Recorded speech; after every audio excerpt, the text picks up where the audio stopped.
Reverend Diane has been a member for a long time, and she went to seminary,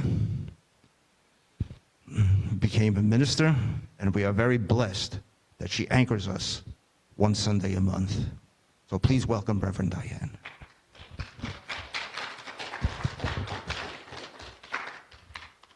Thank you, Bill. I was told not to ask if everybody can hear me, but can everybody hear me? Okay. Well, it's wonderful to see everybody showing up this morning. You know, if you can just show up, to me that speaks volumes. No matter how you're feeling, you know, with the cold, depressed by the holidays, just showing up is half the battle, I think. And Bill mentioned thank you to everybody. You forgot to mention our youngest member, little Miss Theo. Our little tiny dog, who is our welcoming committee as well. So this is about gratitude. Gratitude not only during the holidays and after Thanksgiving, but really pretty much all during the year, looking at it from many different faith practices and poetry and readings. And the Reverend Francis Weller, I thought I came across a quote that said, you can carry your grief in one hand and gratitude in the other. And if you can hold them together in prayer, and the challenge is to carry that grief, carry that gratitude, and kind of be stretched large by both of them. And the idea of really how much sorrow can we hold, and that's really how much gratitude that we can give if you balance them out. And if we carry only grief, you might bend towards cynicism and despair. And if you only look at gratitude, you might be looked at as a little bit too saccharine, and often not able to develop much compassion for other people's suffering. So grief can keep the heart fluid and soft, which helps make compassion possible. In the interfaith seminary that I went to, we spent a lot of time on mysticism. And we studied Meister Eckhart, who is a Catholic theologian and philosopher and a mystic. And he said, if the only prayer that you ever say in your entire life is thank you, that really might be enough for you. There's a wonderful poem by Billy Collins, as if to demonstrate an eclipse. I pick an orange from a wicker basket and place it on the table to represent the sun. Then down at the other end, a blue and white marble becomes the earth. And nearby, I lay the little moon of an aspirin.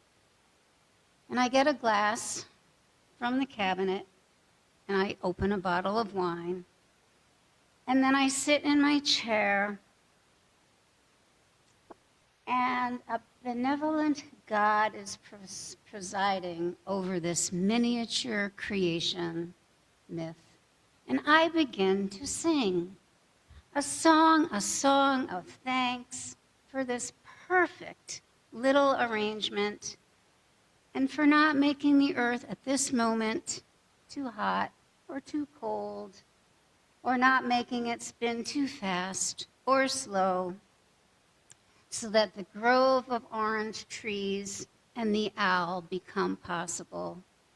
Not to mention the rolling wave, the play of clouds, the geese in flight, and the Z of lightning on a dark lake. And then I'm going to fill my glass again and give thanks for the trout and the oak and the yellow feather and sing the room full of shadows as the sun and the earth and the moon circle one around another in their impeccable orbits. And I get more and more cockeyed with gratitude. I get more and more cockeyed with gratitude. Well, I might be preaching to the choir, but there is a lot of research about gratitude and religion. Most recently, from UC Berkeley, came out yet again another study that people that go to church and people that pray report higher gratitude. And also the idea of culture, the idea of how our own culture may influence our experience for gratitude. And for example, one study found that men in the United States reported experiencing gratitude less frequently than those in Germany.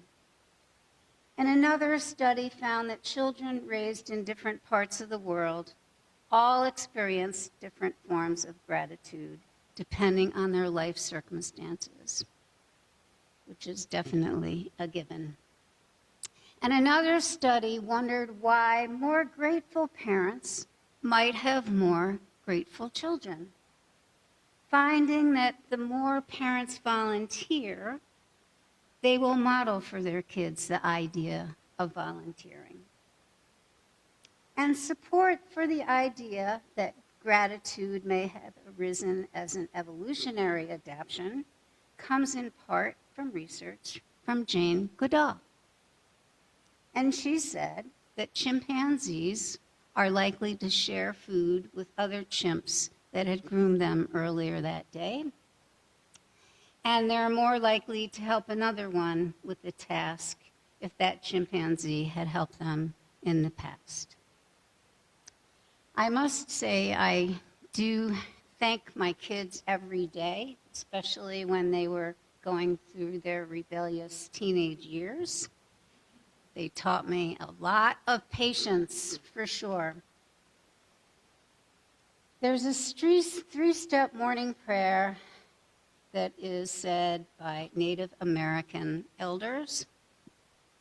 The first step, in the morning, when you plant your feet firmly on the earth, use your 5 senses. Give thanks for all the beauty that your eyes can see, for all the sounds that your ears can hear, for all the scents that you smell, the tastes that you taste, and for all that you feel at that moment, the sun, the wind, the rain, the snow, the warm or cold. And thank this day that you may be open and attuned to the countless gifts of creation that come through all of our senses. And then the second step is to try, at least try, and let go of pain or struggle or regret or failures or whatever is going through your mind that day. Just try and step out of it.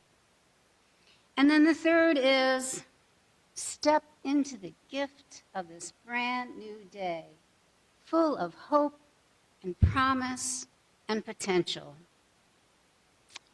In some Buddhist traditions, there is a prayer in which one makes a rather strange request of the universe. Bring on those challenges. Bring on the obstacles. Be grateful for these. And the Western Buddhist master Jack Kornfield said, "May I be given these difficulties so that my heart can truly open with compassion." And perhaps Rumi said it best in his poem, "This being human is a guest house. Every morning a new arrival, a joy, a horrible depression, a meanness. Some momentary awareness comes as an unexpected visitor. But welcome and entertain them all, even if they are a crowd of sorrows who violently sweep your house empty of its furniture. Still treat each guest honorably. He or she may be clearing you out for some new delight. That dark thought, the shame, the malice, meet them at the door laughing and invite them in. Be grateful for whoever comes, because each has been sent as a guide from beyond. When we do have a quiet mind and an open heart, we can see those small connections and love and the openness of our lives. And according to Jack Kornfield, the Buddhist scholar, this really can be the beginning of the basis for gratitude, an inner sense of satisfaction with ourselves and our own place in the world. We recently had a wonderful journalist who was the son of our beloved Marcia Westra, who is not here this morning, unfortunately.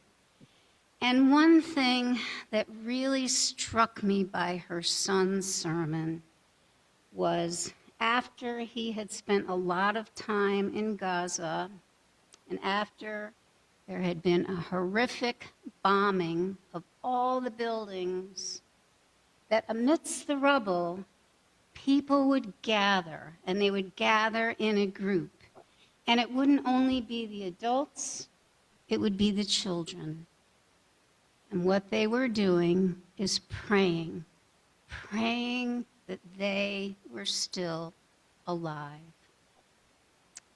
which to me was very, very, very moving. The idea that they were gathering this group of adults and children and focusing on the here and the here and now. Mind you, the devastation was horrific. But there was a really wonderful article in the New York Times about how can people from wars, especially in Gaza, especially in Israel, how can they remain so hopeful when they see thousands of innocent slaughtered civilians, many children, many women, but there is hope. And according to the article, it was their religion. It was their spirituality that they were able to stand and continue despite losing everything time and time and time again. And as the author wrote, these are not ordinary people. Their dignity and courage shine through our screens. As a Muslim majority population in Gaza, they bury their loved ones in gratitude for God for the life that they were given, and also with the certainty that they will be united with them in paradise. That gratitude is firmly grounded in the belief that despite their horrible and desperate circumstances, they've already attained a great provision of this life, divine guidance. And hence they wholeheartedly invest their effort towards the everlasting returns to come in the future. Patience and gratitude and trust in God's promise of paradise.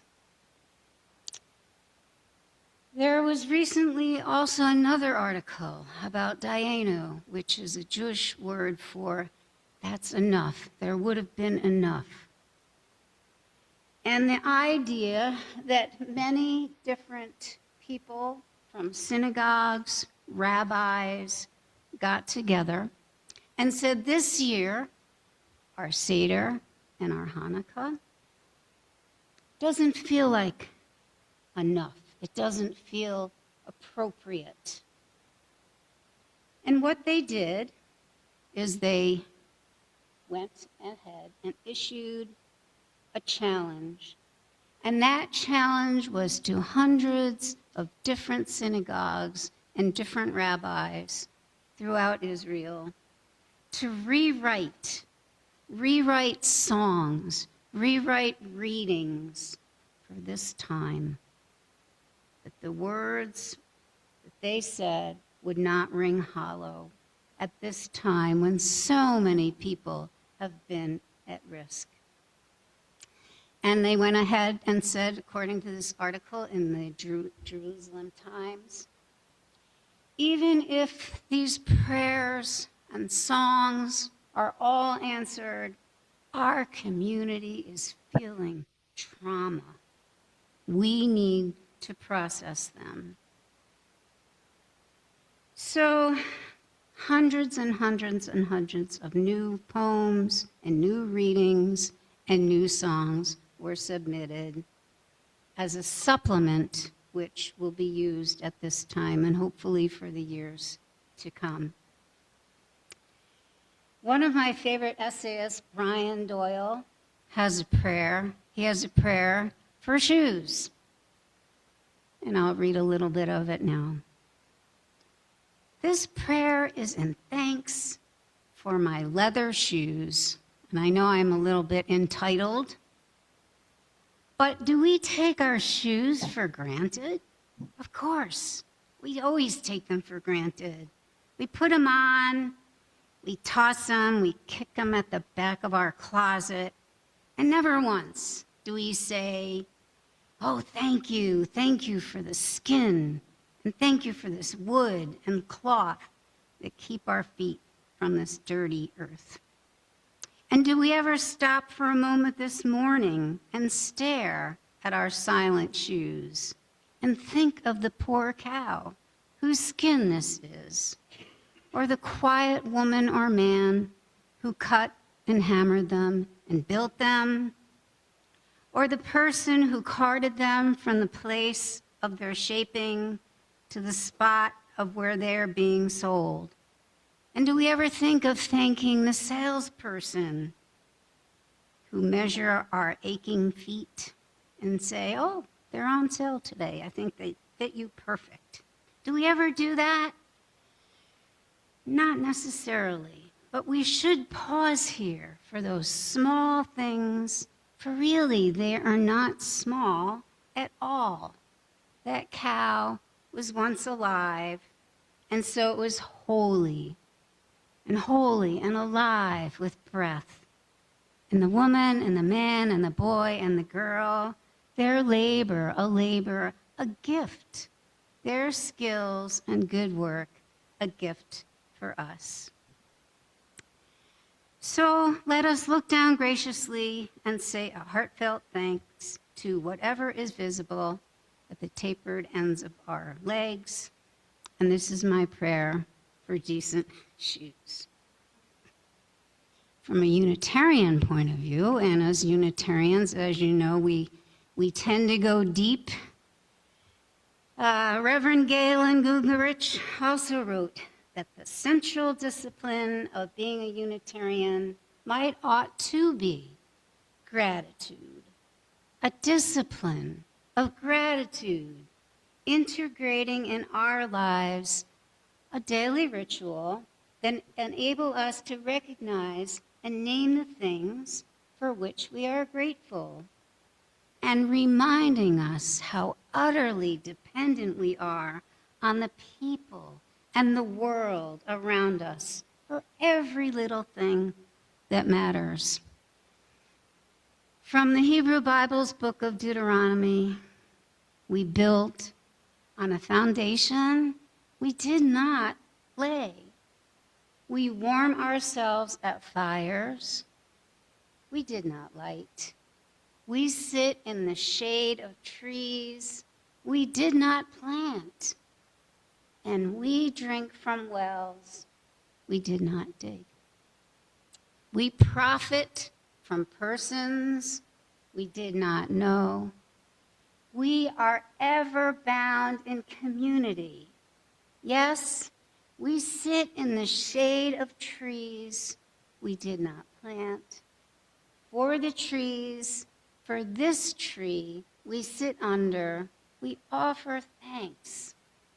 And from this recognition of dependence flows what he calls this ethic, an ethic of gratitude, which demands that we nurture the world that nurtures us in return. Heartfelt gratitude ought to yield, hopefully, some kind of engagement, participation, commitment, and action. I don't believe that we do live in a thankless world, but in the midst of all this horrible nastiness, I do think that gratitude does take practice, and I do believe that it requires discipline.